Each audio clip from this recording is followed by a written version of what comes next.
In April 2003, Governor Blagojevich appointed him director of the Department of Children and Family Services.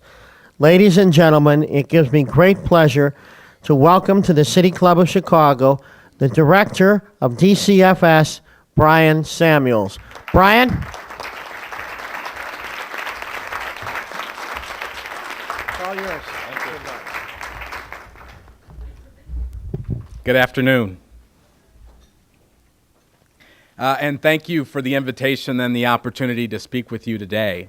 I always cringe a little at those introductions because I remember 9 months ago, I was an absolute nobody.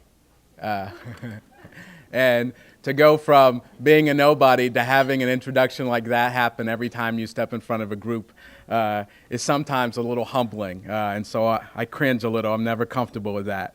But again, I appreciate you taking the time this afternoon to come out and share some lunch and to give me an opportunity to talk about where we're at DCFS, what some of the important issues are that we're dealing with, and ultimately talk a little bit about where we're going and where we should be going. I suspect that some of what you'll hear today you've heard before. There'll be some things that are new. I have a tendency to kind of cut to the chase and be very straightforward about my evaluation of DCFS's performance, and I don't suspect that that approach will change any today. But I really organized my discussion today around the idea of providing for you what I think where the department is at, kind of the state of DCFS as we stand here today. And so I'm going to talk a little bit about programs and policies that are in place. I'm going to talk a little bit about some of the kids that we take care of, and I'm going to talk a little bit about the work that's still left to be done. I think there is a great deal of work left to be done. But I'll start with a saying that my grandmother had, which was, she often said that when opportunity knocks, most people are out in the backyard looking for four-leaf clovers. And her meaning there was that there are a whole lot of folks in this universe that hope for things. And they spend their lives planning for things that they hope to achieve. I don't see the world quite that way. I believe that there is opportunity out there, and life is about going out and finding those opportunities and then taking those opportunities to make a difference. And so, as many of you would suspect, folks have suggested that DCFS is the hardest job in the state. Some have suggested that they wouldn't want my job for a day. But as I stand here before you, I do not see DCFS as a challenge. I see DCFS as an opportunity. It's an opportunity to do for kids something that was done for me. It's an opportunity to do for some kids what other kids get from their parents. And ultimately, it's an opportunity to build lives and build relationships for children who will one day be sitting in the very seats that you sit in. And for those kids and for this opportunity, I'm extremely grateful. And I have to tell you, I start this job in a pretty good situation, I believe. The first advantage that I have is I have a governor who cares deeply for children. He is very committed to the well-being of children.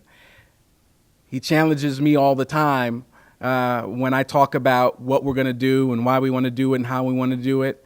And he always asks the question, that's the right thing for the kids, right? And I say yes, and he says, great, then we'll do it. And so you start off with a governor that's committed to kids, and I think that's a great place to start. You also have a department that has a solid foundation. DCFS and its partner agencies really do have staff that are committed to the work. We really do have the facilities to do good work. And as I stand here today, Well, we can talk about this tomorrow maybe. As I stand here today, I think we even have the resources to do what we're supposed to do. And lastly, I think that the opportunity defined in this moment is the opportunity of realizing that we have the smallest child welfare population in probably 15 years. As we stand here today, we have fewer than 19,500 kids. Now, to contrast that from just 7 years ago, when the state had 52,000 children in care, this is a unique opportunity. I will also contrast it with the struggles of other peers of mine. If you take the example of LA County, Illinois is slightly different than most states in that the child welfare system in California is built on county government. So it's county governments that actually deliver child welfare services throughout California. And in LA County alone, there are 75,000 kids in care. And they have the exact same budget the DCFS has. So, from my perspective, taking this job easily falls into the category of an opportunity and not a challenge. So, when I think about the work of child welfare, when I think about what we should be doing in general, there are a couple of points that come to mind, and they really have evolved over the last 9 months, and I really do think that they are core to the mission of what DCFS is doing and will be doing. And the first thing is, and always the first thing should be, that DCFS should be focused at investing in brighter futures and not just protecting against harm. That part of the job of DCFS is to improve the life prospects of kids. It's not simply to try to hold them harmless. So the do no harm approach seems to me not to go far enough. The second thing, and Tom and many other providers that are in the room today understand this one, DCFS should be about the practice of funding quality and not quantity. We, with 19,000 kids today, don't have to worry about are there enough beds out there for our kids. We have the ability today to talk about are the right beds out there for our kids. Are they long enough? Are they wide enough? And are they soft enough? A smaller population and a strong infrastructure provides you that option, and it's an option that others may not have had, and certainly the folks out in LA County don't have. Third, that we should be about, and I can say today we are about, improving performance and not managing crisis. Most people look at the work of DCFS and believe that we spend most of our time fighting crises. That's simply not the case. The vast majority of my management team's work and energy goes into operating an effective child welfare system. It does not go into fighting crises. And in a lot of respects, my experience around the country working as an independent consultant, and even the time that I spent at Metropolis 2020, led me to the conclusion that our agency would be better served by me constructing a leadership team that ran the day-to-day and allowed me to focus on the crisis management. That way, we don't have to worry that every time there's a problem, we have to walk away from caring for kids in order to solve the problem. We have the ability today, once again, to focus on improving performance and not on crisis management. Last 2 points that I think should characterize what we're doing and where we should be going with this opportunity. One, and I've said this before, that I think today we need to be embracing culture and not fearing race. In the child welfare system, the vast majority of children in the system are African American. They represent about 68% of the population. And in DCFS and in many other child welfare welfare agencies across the country, as with this society, we have often taken the approach that we were going to try to ignore race in hopes that we could do some other things that would make things better for the races, that it would make things more equal. And what I've suggested to people at DCFS is that race is a social construct. It's something that somebody created. It has very little to do with the biology of who we all are. 99.9% of every person in this room has the same DNA. And so there are far more things that we have in common biologically than race would ever suggest. But there's a more important point here, which is that if we have a full understanding of culture, what we know is culture are those things, those behaviors, those patterns of acting, those values, those thought patterns and perceptions that shape who we are and ultimately help us navigate the world that we're in. So culture is that thing that allows people to function well in the world. By acknowledging the color and the cultural background of each child in the child welfare system, we don't create more of a problem, we don't create more tension. By recognizing their culture and integrating that into the work that we do, we enhance the likelihood that we can move their behavior in positive and productive directions. So it's not about race and politics for me, it's about culture, and I think we're going to move, and we are moving in that direction. And the last thing that I would say about how I think the system should be working is that I think that the department should be about building partnerships instead of building walls around our children. The child welfare system has spent way too much time trying to protect itself from every other child-serving system in state government. It's created this exclusive ground, and then we've locked all the doors and turned down all the lights, so nobody really knows what goes on inside DCFS or why we do what we do. And it's in part this premise that if we don't go poking around in other people's backyard, that we can say, don't come poking around in ours. Well, it doesn't work, folks.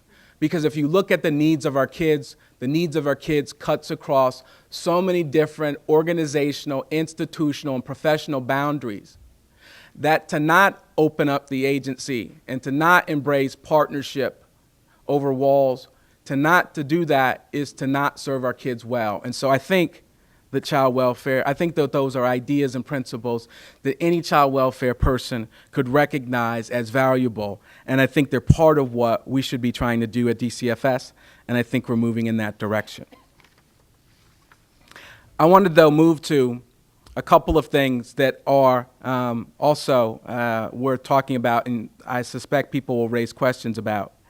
And that is, what drives DCFS? How do you understand the basic operations of DCFS so that you, every time you pick up a newspaper or see a news clip of what's going on TV about DCFS and its failings, to help put that into context, I think that there are some driving forces that just need to be recognized. And I think through those, it helps people understand why things look the way they look. And so let me talk a little bit about those.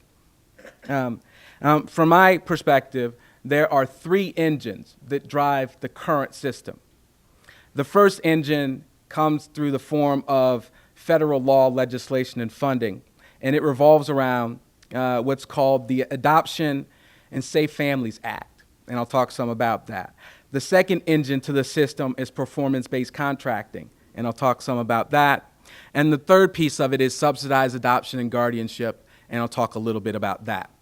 So let's talk about ASFA, which is the Adoption and Family and Safe Families Act. That is really a phenomenon of 1997. It is the point at which DCFS's population begins to decline. Why does that happen? How did we get from 52,000 down to 19,000? I think the story begins there. And the story there is a federal government that changed the rules and regulations about how it funded child welfare. And it basically did three things that are worth noting. The first thing that it did was said that every child deserves a permanency hearing within 12 months of being placed. So DCFS had to come before the courts within 12 months and tell the courts what our plan was around permanency. So we couldn't drag our feet anymore. We had 12 months. We had to get in there. Secondly, what that act does is it pushes us to make a determination and ultimately to move towards terminating parental rights after a child has been in the child welfare system for 15 out of 22 months. So what that meant was kids didn't languish. They couldn't, parents and agencies didn't get chances and chances and chances to fix things. They had to look at that child, they had to figure out what that child's needs were, and then they had to act. And thirdly, what it did was the act promoted and continues to promote concurrent planning. What that means, it's fundamental to our challenge, which is the federal government told us that we had to both pursue reunification with the biological family and at the same time pursue adoption and guardianship. So in the old world, you might have thought it was one or the other. The federal government actually looks to you, the state, to pursue both those interests at the same time. You can imagine that that's not always easy. But the end result of that is a much tighter timeline in which decisions are made about what constitutes the best interest of the child. Some people suggest that there are some drawbacks to those timelines, and we can talk about that at some other point. The second part of the engine is performance-based contracting. And basically what that did was restructure the way the department related to its private agencies. And basically what it did was it created a structure in which private agencies were rewarded for moving kids to permanency. But it also allowed the private agencies the latitude to determine which of those permanency options were in the best interest of the child. So in part, it gave an incentive to move this process along so that the state could meet its requirements to the federal government, but it also placed a great deal of responsibility in the laps of private agencies by asking them to determine what direction served the interest of the child best. That means determining whether adoption, guardianship, or reunification was a legitimate option. And ultimately, the result of that is that private agencies moved much more quickly and much more efficiently to a decision. Last piece of the engine that's worth talking about is subsidized adoption and guardianship, which most folks don't fully appreciate. So let's just talk about it from a conceptual standpoint. Basically, what subsidized adoption and guardianship did in this system in Illinois is rewrite the social contract between adults and potential adoptive children. And basically what it did was change the basic premise around adoption. Adoption in its traditional form was set up in such a way that when a parent, an adult, an individual decided that they were prepared to take legal responsibility for the child as their parent, it was the expectation that they also took with that responsibility the financial cost of raising that child. That was the traditional approach, and there are many folks that would suggest that there was good reason for that tradition. However, with subsidized adoption and guardianship, we changed the rules. And what we did was say, hey folks, if there is anybody out there that's willing to love and care for this kid, then we will eliminate the barrier that cost might cause you from choosing to love and take that kid in permanently. So in return, what we did was say, you adopt the child, we will subsidize their health and social service costs until they become young adults, until they're 21. And so that changed the dynamics. And if you appreciate my comment earlier about recognizing and embracing culture, you have to recognize that there are some cultures that would find it very offensive that we were, in fact, subsidizing the decision to care and love for a kid. There are some that see that as very practical and pragmatic, but certainly you can appreciate the culture and cultural differences are raised when you talk about that. So the end result of these three engines are this. One, that the system moves most kids through the system much more quickly than they ever would have before. Two, they move kids through the system much more cheaply than they would have before. And third, what they did was require private agencies, the juvenile court system, and DCFS to construct very tight protocols and procedures that allow those three entities to work in such great synergy and in such great synchronicity that you could move more than 40,000 kids out of a system in less than 7 years. And so when I suggest to you earlier that DCFS is a place that actually has most of its protocols and procedures in place, when I suggested to you that there's solid ground for the basic operations on a day-to-day basis, I'm not suggesting to you that all those operations are great and perfect. I'm not suggesting to you that they represent best practice in every sense. But what I am suggesting to you is that when DCFS fails, it is not because it lacks the protocols and procedures. When the private agencies and the court systems fail to meet the needs of kids, it's not because they lack the systems in place to synchronize and make sure that the work goes in the right direction. Those things are in place. In most instances, when DCFS and all those other folks fail, we fail on the execution side. We don't fail because of the absence of policies, procedures, protocols, and systems.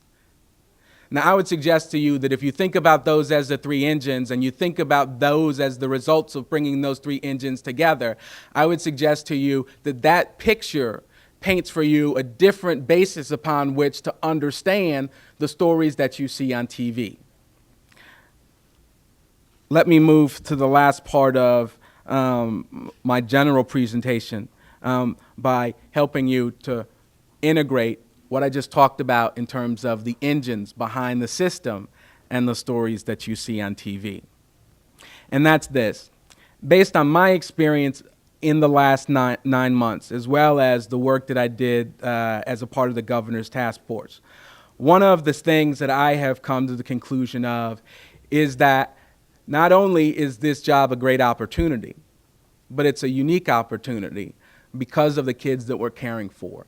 It is safe to say that as we sit here today, the vast majority of the 19,000 kids that have been that are in the system today are here because their needs could not be met by the three engines that I just described. That with all of the efficiency gains that were achieved by bringing those three forces together, for all that was gained by that, we've got to recognize that there were also some things that weren't gained by it. That there are few public policies that are perfect. There are few government systems that work with absolute performance. And ultimately, there are very few social programs that deliver 100% of the time.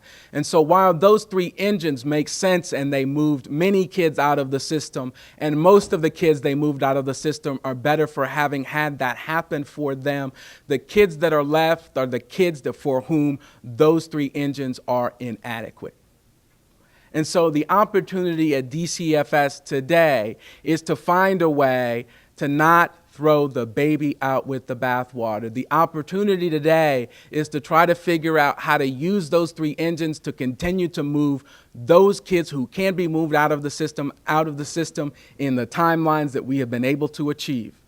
And at the same time, to revisit the needs of the 19,000 kids that remain in care and ask the question, what are the other engines that have to drive the system to allow those kids also to benefit from the resources that the child welfare system and that the state of Illinois and that the federal government invest in the lives of those 19,000 kids. Our challenge going forward is not to get rid of the three engines that we have. They may need to be fine-tuned.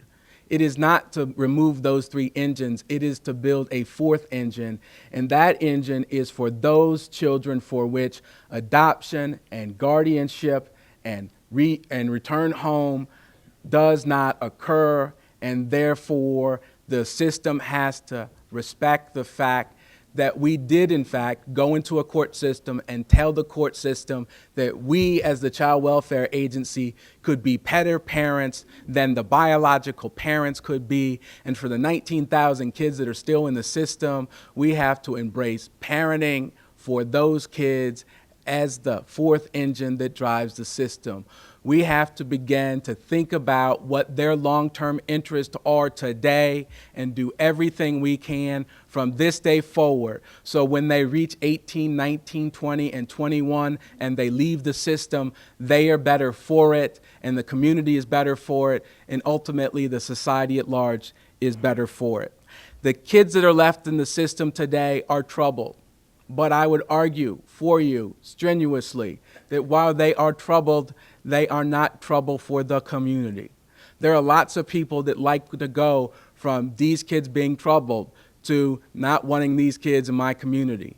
That is fundamentally a flawed logic, because for the vast majority of these children, they represent a threat for themselves, not the people around them.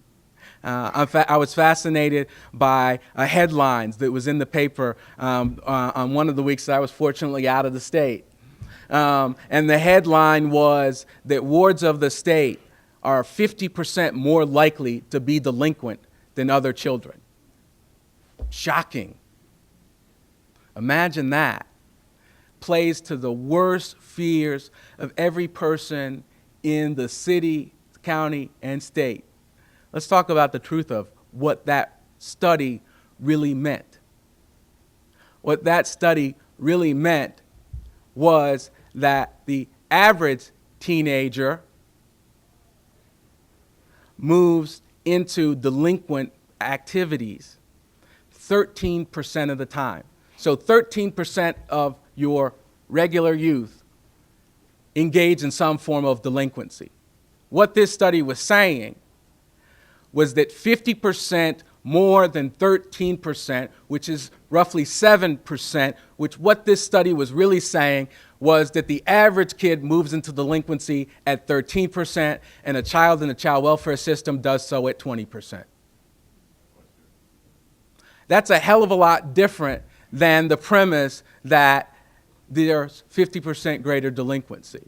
And so when we think about kids, and when you think about those stories that show up on the papers and in the newspapers, think about those as things for which the department is responsible.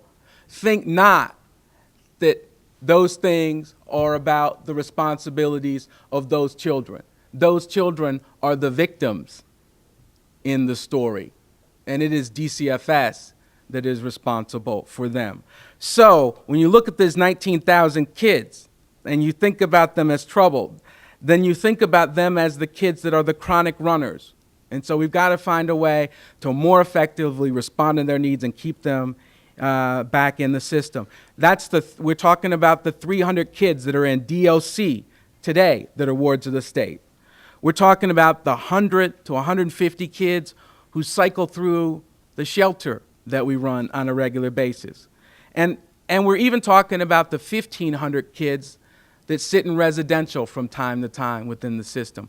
Those are the troubled kids that we're talking about. I can assure you they represent a greater threat to themselves than they do through the community, and the better people understand that, the better off these kids will be, and the better we understand that, the greater we'll hold ourselves accountable for meeting their needs, rather than expecting them to use us to meet their needs.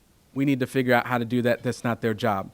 So going forward, what I hope to do is to take the principles that I talked about earlier, take the three engines that we have in place today, put that fourth engine into the system, which is really about facilitating the long-term well-being for children who don't have the opportunity to leave the system, and then to make those four pieces work together in synchronicity and do it in such a way in which the community comes to know that the child welfare system is not a system in and of itself. It is a system that is a part of the community.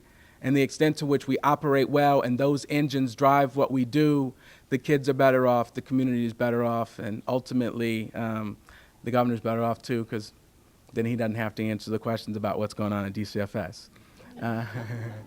So I opened my earlier statement by saying that I saw the work at DCFS as an opportunity. I feel no less that having bored you with some of the details of what's going on at DCFS, but I would close with simply this remark, that Albert Einstein, interesting guy, had an interesting quote, which was that he said that if you're looking for opportunity, seek out the largest problem. I don't know that we've sought out the largest problem, but we've sought out a problem for which there is significant work. But in that work, I see nothing but opportunity. Thank you.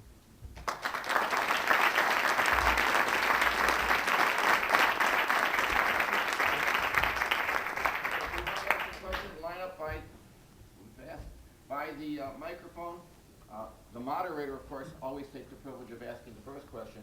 What's the current status between you and Maryville? Sure. The current status between us and Maryville is that we still have a very good working relationship. As we sit here today, we have 17 contracts with Maryville. We're doing business with them that's well over $20 million. So it's easy to say that we have an ongoing, productive relationship with Maryville. What is at question is the ultimate place that the Des Plaines campus will land.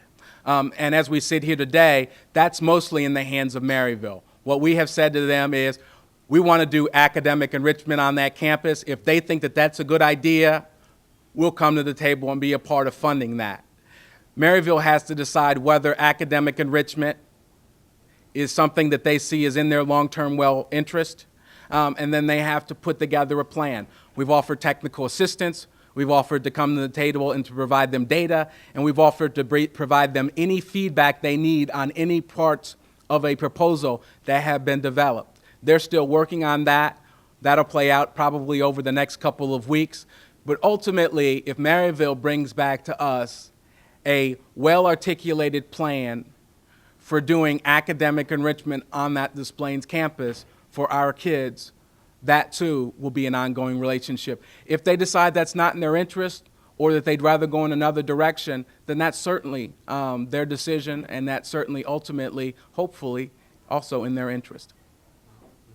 Yes. Director Samuels, I wanted to encourage you and support you in the good work that your department is doing. I have a cousin who had a premature child. She was about 16 or so, and her uncle actually took the child in, and the child had special needs. The child had significant medical problems, could not eat, had to be fed through a tube, etc. And so I was thinking about what you was talking about today in terms of, I think you called it supplemental assistance, or the medical services would be made available as a person takes a child in. I think that was very helpful in this particular case. He had to get special training. His wife had to get special training on how to care for the child. And I believe that they were that was all taken care of through DCFS funding and resources. But one of the things I wanted to encourage you to do is look at opportunities to further support that by expediting payments. As I talk with him from time to time, early on in the process, fortunately they had some resources to work with personally, but they had to wait, I thought, somewhat an extended period of time to get some reimbursement. So for those kind of opportunities to for home of relatives to work effectively, particularly with special need kids that have medical problems, what have you, I think it's really important that where DCFS can expedite, to see that those payments move a little bit quicker through the system. Thank you. Yeah, great, thanks. I'm pretty sure there wasn't a question in there, right? Well, when you commit that you will look into that. I fully appreciate your concern. Yeah. It certainly has been raised before. It's certainly part of what we talk about, and I certainly think that you'll see a little bit of progress in that direction. But as most of the providers in the room can attest to, the payment challenge is one that cuts across all of state government. Yes. And if there is any state agency in here that's figured out how to spend money faster and more efficiently, come on down, because we got some work for you over at DCFS. I hear what you're saying. Yes. The governor's made it clear that he wants to be able to do that too, that he doesn't want agencies and families left vulnerable when the state already has committed the dollars to fund those things that they need help with. And so that's part of the ongoing process, but I agree that there's some progress that can be made there. Thank you very much. Great, thanks.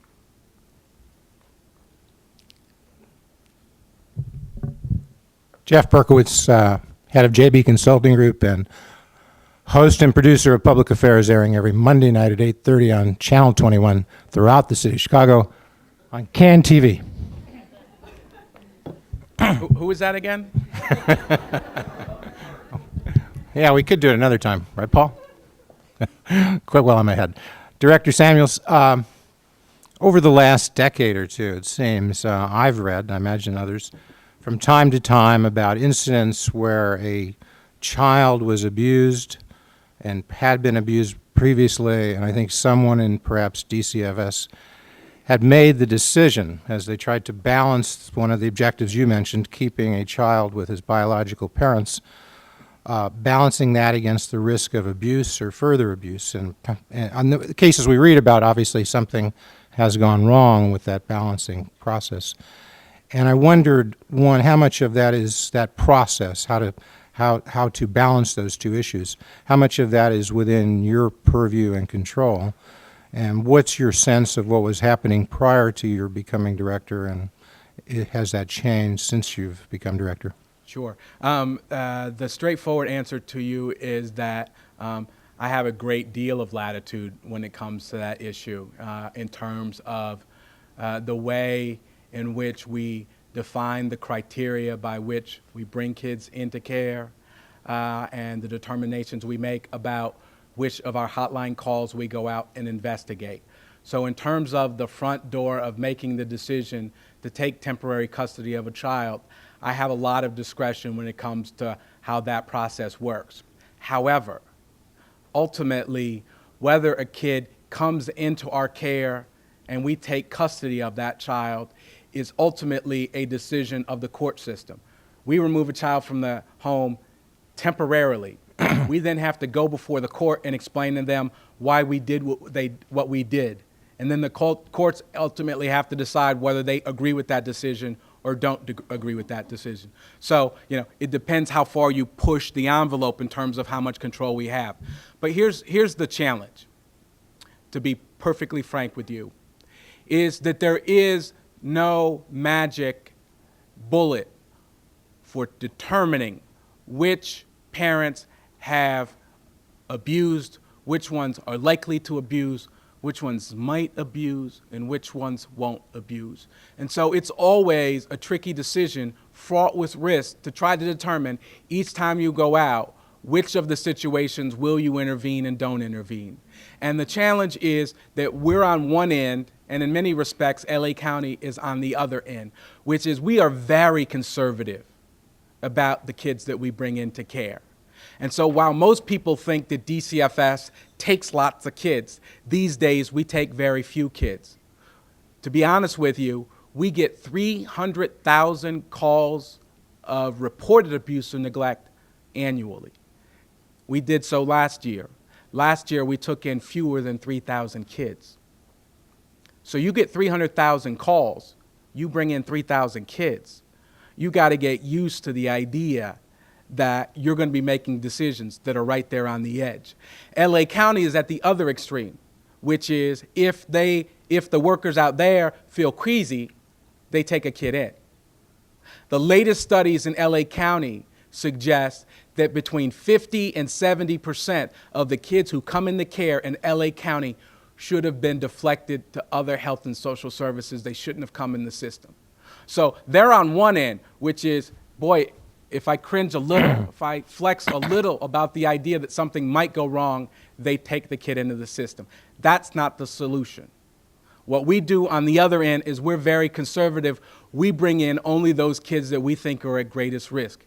Is there some give in that line? And do we look at that line all the time when a case comes up to figure out whether that line should be moved a little bit closer in LA County's direction than ours? We look at it all the time. But on the end of the day, you got to get comfortable with the idea that every decision includes in it a certain amount of risk, and risk alone isn't justification for removing a kid from the home. But since you've become director, has the agency changed or the department changed to place a greater concern on potential abuse and give a little less weight to trying to keep the family together, keep the child with the biological parents, or has that pretty much remained the same? Well, let's do this. Okay, you're actually talking about a slightly different scenario than I thought you were originally talking about. If you talk about what the department pursues in terms of likely permanency outcomes, does it pursue mostly adoption and guardianship, which is not to give the kid back to the biological parent, or is the effort to actually get the Right. parent back? Here's the deal. The deal is that the engine of ASFA combined with the engine of performance-based contract has in it a somewhat perverse incentive to move kids much more towards adoption and guardianship than it is to reunify them in the families. Because what you have is this tight timeline to make a decision. And so you then put this kid with a private agency, and that private agency is being contracted with on an incentive basis to fulfill the same permanency guidelines as the federal government makes the state. And so they have this 12-month window to make this decision, and they've got to figure out, do they invest their time in helping to get this family's act together and then placing the kid back there? Or do they focus their energy on finding a pre-adoptive home, getting a kid there, and building that family up to a point that they're ready to take the kid? The way the system works today, far more kids move towards adoption and subsidized guardianship than they do reunification. The system is set up to push kids that way with those engines. Part of what we're trying to do is to fine-tune that system so that there are more resources dedicated to reunification, so that at least the private agencies give greater consideration to reunification before quickly moving to adoption and guardianship. So we're trying to balance it. Right now, the balance is much more closer to adoption and guardianship than it is return home. Thanks. Hi, Mary Jane Miller, Haymarket Center. I want to start out by thanking you for a clearly articulated outline of what your goals are and your vision. There are two, I think this falls into the challenge area. It's kind of that gray area that you started talking about before. It's the support of the children that are in the system, the support of the children that are at risk of entering the system, and supporting the children that have just left the system not coming back. Being at Haymarket for 14 years, working with women and children, I've seen more times than I'm comfortable with women getting their children back too soon, which the stress puts them, you know what I'm I hear saying. you saying. And also, I have a lot of women, right now I just started working with women who are incarcerated, pre-sentenced, and their children fall into the gap. And trying to provide adequate services to support the family members who have the children, to support the children, and not having any funding source for a support of those children, these are the most needy. And I just would appreciate if you would Sure. take a look at them Sure. also. Yeah. You do a good job of kind of dividing up where your points of emphasis can be. Your points of emphasis can be for the kids who remain in the system and are challenged. Your focus could be on the back end of the system, which is what happens when the kids leave the system Right. or get close to leaving the system. And then your third option is to focus on the front end, which is to look at preventing kids from coming into the system. I would suggest to you that in terms of our order of priority, in terms of what we've focused most of our energies on and our resources, what we've said is we first want to get right the delivery of services for the kids who are currently in the system. We already took these 19,500. We better make sure we're serving them well before we start inviting the opportunity of going out and taking more kids in or starting to serve different kids. So I know you're not suggesting that we do that, but what I'm saying to staff is let's get the services and programs right for the kids that are in the system right now. And that really is challenged at two levels, and that is to deal with the younger kids who are coming in the system, in which you want to make sure that they have all of the developmentally appropriate experiences and an enriching environment so that as long as they're in the system, they're making good progress. So when they leave the system, they can be mainstreamed back into school and mainstreamed back into community-based services. So that's that 0 to 5 population, and we got to get our programs and services right to serve them, because that is a growing percentage of the population coming in, That's the population I'm referring to also. but it's also the population that we most effectively move out.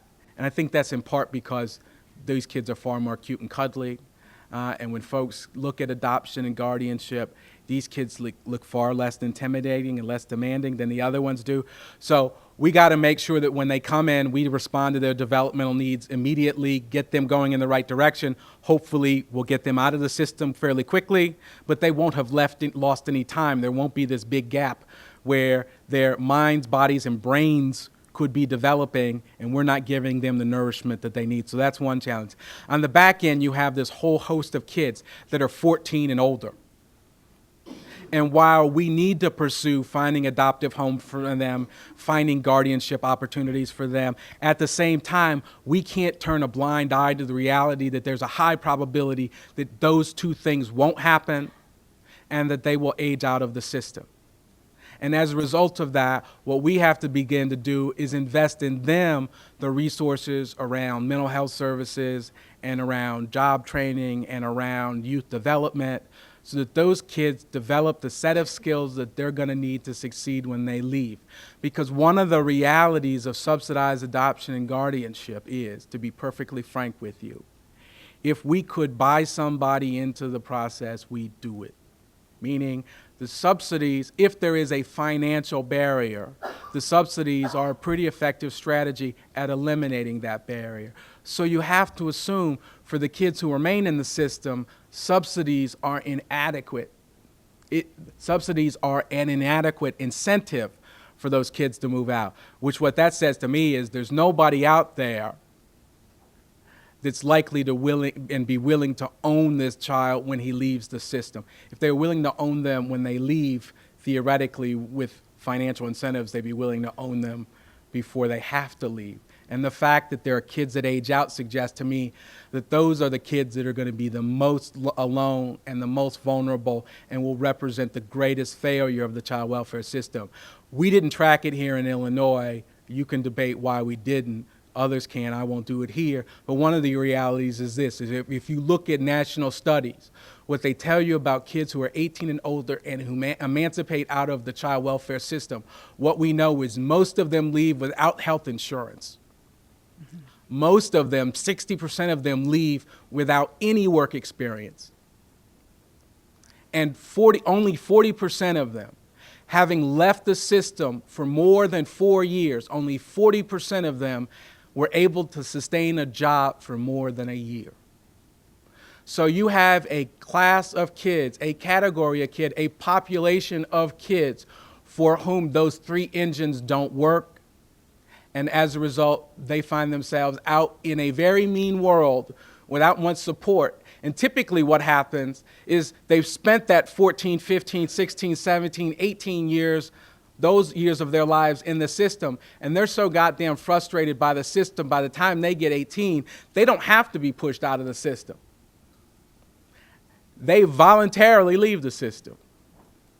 The problem with that is that everybody in this room that has a child over 18 or has a brother or sister that have passed the age of 18, you know there are a whole bunch of them that if given the opportunity at some point would have been so goddamn tired of their parents that they too left the house. But guess what? 3 weeks later or 3 months later or 6 months later when they decided they weren't so goddamn tired, they came back. Child welfare system don't leave you that option. So for those kids, we got to make sure we get it right, and we got to make sure that there are enough enriching and positive activities and services and direction for those kids while they're in the system, that they milk us for every dime we are worth, and they leave at 21 with everything they could have gotten from this system. But with the system operating with only those three engines, they opt out of the system rather than remain and take advantage of what is a relatively paltry offering for them. Thank you. There's just. Yeah, it's almost closing time, so okay, maybe sorry. you could ask afterwards. Short question, short answer. How you doing? My name is Hasn't Tony figured out that that's Stith. impossible for me to do. Looking for a short question. My name is Tony Stith, and I'm on the other side. I'm a parent advocate. I aid and assist parents and children with getting out of the system. And I got a couple of problems with some things you said.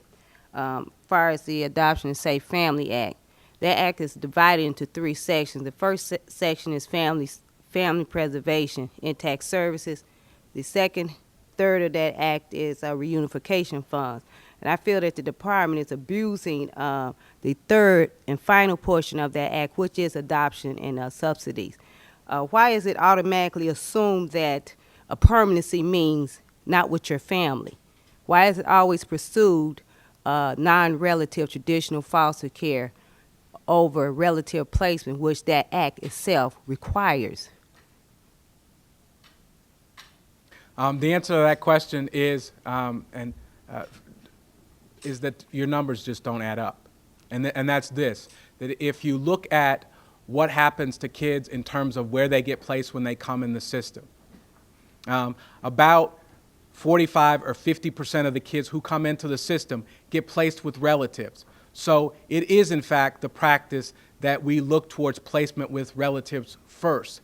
And when that's not an option, then we use foster care. That is the practice. There are exceptions to that practice, and I suspect that you can give me a couple of examples. But that is the practice, and that's what the numbers clearly demonstrate. And second to that, and that bears this out, is that if it was in fact the case that the department's intent was to place kids in foster care homes, then you would see us utilizing far more of the foster care homes that we have. And what I can tell you is that as we stand here today, we have 14,000 licensed foster care homes. Less than 6,000 of them actually have a child in them. And so if the department was disproportionately using children to place into foster care rather than home of relative, those numbers would be higher. They're simply not. I agree with you to this extent. I agree with you that as the system of performance-based contracting works today, the disproportionate number of kids leave through adoption and guardianship rather than reunification. That's a problem with performance-based contracting. I agree with you. If you compare the rates of reunification with our private agencies versus reunification for caseworkers at DCFS, DCFS caseworkers achieve reunification at twice the rate of private agencies. So it's clear that the financial incentives in performance-based contracting drive that phenomenon. That part of the process needs to be fixed. It will be fixed. We will move towards fixing it when we do those contracts for 05. We'll have a different set of criteria in there, and we will move to equalize that. But ultimately, the success of reunification at the DCFS side versus the private agencies is because the DCFS staff have access to more services that they can get their families in to help them recover and then increase the likelihood that they can achieve reunification. We have to be able to find more money to put into the services that private agencies have access to if we realistically expect those private agencies to be able to increase their rates of reunification. So I agree with you that it's a problem. I agree with you that we need to be moving in the right direction, which is to find more resources and to change some of the ways in which we talk about performance-based contracting in the 05 contracts. But ultimately, Tony, on this one, and you'll have the benefit, as will the public, which is the department has gone through a federal review process in which they have looked at many of these areas where you're concerned, particularly, are we fulfilling all of our obligations under ASFA? And that document should be public in the next 3 to 4 weeks. And when that document goes public, it will lay out all of the things that DCFS does well, and it will clearly articulate all of the places in which DCFS fails, and it is certainly likely or probable that one of the places where we will fail is they will say that we don't make enough effort to achieve reunification, and it will be clearly documented in a federal report. And then we'll be obligated not only to the public, not only to you, but we will then be put on notice by the federal government that if we don't fix it, they'll start paying us less money for the work that we do. So your concerns are legitimate on that one. They're going to bear themselves out in this final report from the feds, and ultimately the feds, as well as you, will be able to hold DCFS accountable for fixing that flaw in the contracting process. With that, Okay. I'm going to shut up and get off the stage. Thank you. One more question. I had- yeah, the- I think you guys wanted enough time to ask your question. Okay. No problem. Dr. Fleury. Okay, I'll be real fast. I really applaud what the department has done to moving children towards permanent placement and taking them out of the limbo they exist in. But I still see children who have lived in many, many different homes, and I know how damaging that is to children. So I'm wondering what your plans are to decrease the number of out-of-home placements for a child. Well, actually, we just got dragged back into federal court over the last couple of months to look at this issue of placement stability and what we can do to improve our rates of stability. And so we spent the better part of the last month looking at this issue. And it's a little more complicated than people think. And it's complicated for this reason. Because most of what happens in public policy, and I've already described it as such, is that we select policies and programs that are targeted to large populations. And what we fail to recognize often is that there are subpopulations within that large population. And so when you look at the stability issues that we have, the main stability issues are a cross-cutting set of issues related to small populations within the larger population. And so what we really have to do is get away from a retail strategy for placement stability and get to a boutique strategy. So for example, there are a growing number of kids with mental health issues. And they're not the mental health issues that raise so high that they need to be placed in a residential intensive program, but they're mental health issues that are significant enough that impacts behavior, social interaction. It makes their functioning in the world difficult. As a child welfare system, we don't recognize those low-grade mental health issues. We wait until they pop up to be really big. So one of the things we've got to be able to do is identify those kids when they come in the system that have those low-grade mental health issues and set up boutique programs to respond to their needs so that they don't ultimately rise up at some point to being a problem. There's another group of kids that account for a significant amount of multiple placements that fall in the category of what we're calling cyclers.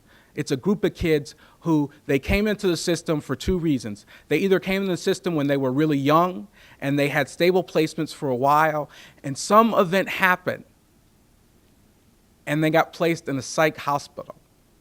And from that point on, they cycle through a placement, the shelter, a placement, the shelter, on run, the shelter, on run, the shelter, a placement, a shelter. They're cycling through. And we went through and looked at all of the kids, and there's a category of about 140 kids that follow that exact pattern. So it's fair to assume for those kids, there is no existing placement that will work for them. And the shelter, as it's designed, don't work for them. And so we're in the process now of carving out 4 or 5 pilot projects that will focus just on those 120 kids to figure out, is there a way of engaging that group of kids in a unique way and slowly but surely engage them in such a way that they come back and be a part of the system, and that ultimately we calm them down and get them in an arrangement that they're willing to live with, that allows us to monitor them and ultimately allows us to help them. But that group is so unique that if we take a retail approach to it, they're not going to get their needs met. We got to do the boutique type of design, and that's what we're going to have to move to on that group as well as a couple of other ones. So I think that's what placement stability is going to be about going forward. It's about identifying subpopulations and then designing appropriate programs around those populations, because it's inappropriate to assume that a retail strategy will work for those kids. Thank you. Well, you almost broke Alderman Torres' record. How about a round of applause?